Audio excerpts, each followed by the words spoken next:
राजमाता विजयाराजे सिंधिया कृषि विश्वविद्यालय में आयोजित शिक्षकों, वैज्ञानिकों तथा छात्रों के साथ संवाद कार्यक्रम में केंद्रीय मंत्री ज्योतिरादित्य सिंधिया ने कहा कि जब जब भारत पर संकट आया, ग्वालियर का सपूत खड़ा रहा। इस दौरान सिंधिया ने पीएम मोदी और सीएम मोहन यादव की नीतियों की जमकर तारीफ की। देखिए खास रिपोर्ट। राजमाता विजयाराजे सिंधिया कृषि विश्वविद्यालय में संवाद कार्यक्रम। उपराष्ट्रपति धनखड़, सीएम मोहन यादव और सिंधिया रहे मौजूद। ज्योतिरादित्य सिंधिया ने छात्रों और शिक्षकों को दिए टिप्स। सिंधिया बोले, ग्वालियर शौर्य, सेवा और समर्पण की भूमि। सिंधिया ने मुख्यमंत्री मोहन यादव का किया धन्यवाद। केंद्रीय मंत्री ज्योतिरादित्य सिंधिया ग्वालियर में राजमाता विजयाराजे सिंधिया कृषि विश्वविद्यालय में एक विशेष समारोह में शामिल हुए। समारोह में उपराष्ट्रपति जगदीप धनखड़, राज्यपाल मंगूभाई पटेल, मुख्यमंत्री डॉक्टर मोहन यादव मौजूद रहे। केंद्रीय मंत्री ज्योतिरादित्य सिंधिया ने युवाओं को संबोधित करते हुए कहा कि विश्व का भविष्य हमारे युवाओं के हाथों में है। ये विश्वविद्यालय केवल शिक्षा का केंद्र नहीं, बल्कि भारत के ग्रामीण विकास का आधार है।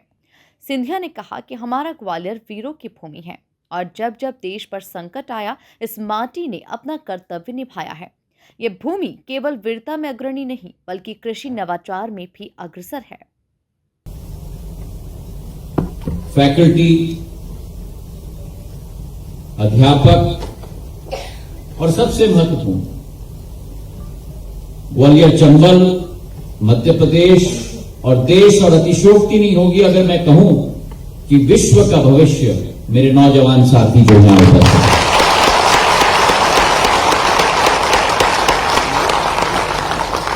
आज ये एक ऐतिहासिक पहल है। सिंधिया ने प्रधानमंत्री नरेंद्र मोदी और प्रदेश के मुख्यमंत्री डॉक्टर मोहन यादव की कृषि नीति की सराहना करते हुए कहा कि केन बेतवा, काली सिंध, पार्वती और चंबल नदियों को इस क्षेत्र में जोड़ने की योजना से 7.5 लाख हेक्टेयर भूमि सिंचित होगी। ये मध्य भारत की कृषि के लिए एक वरदान है। एक तरफ हमारे प्रधानमंत्री, दूसरे तरफ हमारे मुख्यमंत्री वही प्राथमिकता अमृत के लिए, क्योंकि सिंचाई पानी नहीं होता, सिंचाई अमृत होता है। वही प्राथमिकता हमारे प्रधानमंत्री जी और हमारे मुख्यमंत्री जी ने इस अमृत को दी है। जहां एक तरफ केन बेतवा के साथ इस क्षेत्र को जोड़ा है, तो दूसरी तरफ काली सिंध, पार्वती और चंबल के साथ इस क्षेत्र को जोड़ा है, जिसके आधार पर 7.5 लाख हेक्टेयर भूमि सिंचित होगी। ये हमारी सरकार की कटिबद्धता है हमारे अन्नदाताओं के प्रति, मेरे भाइयों और बहनों। केंद्रीय मंत्री ज्योतिरादित्य सिंधिया ने कहा कि हमारी सोच है कि पाठ्यक्रम के साथ साथ व्यावहारिक अनुभव का भी समावेश हो। उन्होंने आगे कहा कि प्रधानमंत्री जी के नेतृत्व में शिक्षा के क्षेत्र में एक नई क्रांति आई है। आज देश में 700 से अधिक कृषि विज्ञान केंद्र हैं। एआई और रोबोटिक्स के माध्यम से कृषि नवाचार का कार्य हो रहा है। सिंधिया ने युवा छात्रों से कहा कि आज का बीज कल का भारत है और वो बीज मेरे सामने बैठा है।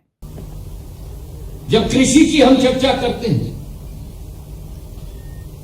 जिस पर विस्तार से मुख्यमंत्री जी और उपराष्ट्रपति जी हमें ज्ञान जरूर देंगे, लेकिन मैं ये जरूर कहना चाहता हूं कि इस विश्वविद्यालय से हमारी सोच कि जो संगम तैनात हो पाठ्यक्रम के बीच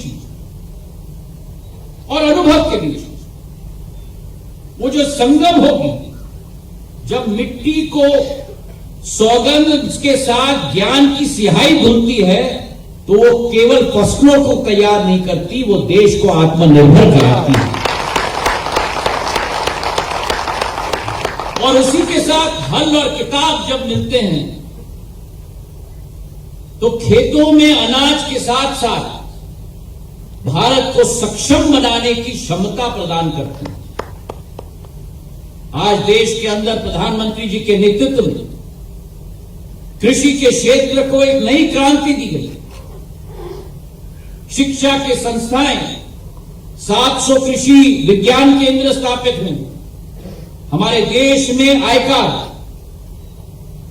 Indian council for agricultural research, कोने कोने में स्थापित हुए हैं। हमारी सिंचाई के क्षेत्र में अन्नदाता के हाथों को मजबूत करने के लिए राजमाता विजयराजे सिंधिया कृषि विश्वविद्यालय जैसे अनेक संस्थाएं स्थापित हुई। इस संस्था से अकेले 22 कृषि विज्ञान केंद्र जुड़े हुए हैं और आज मुझे पूरा विश्वास है कि प्रधानमंत्री जी की सोच और विचारधारा है 2047 तक हमारा ये जो सफर अमृत काल से शताब्दी काल तक चलेगा, इस सफर में भारत को केवल आत्मनिर्भर नहीं बनाना है, लेकिन भारत को विश्व गुरु के रूप में स्थापित करवाना है।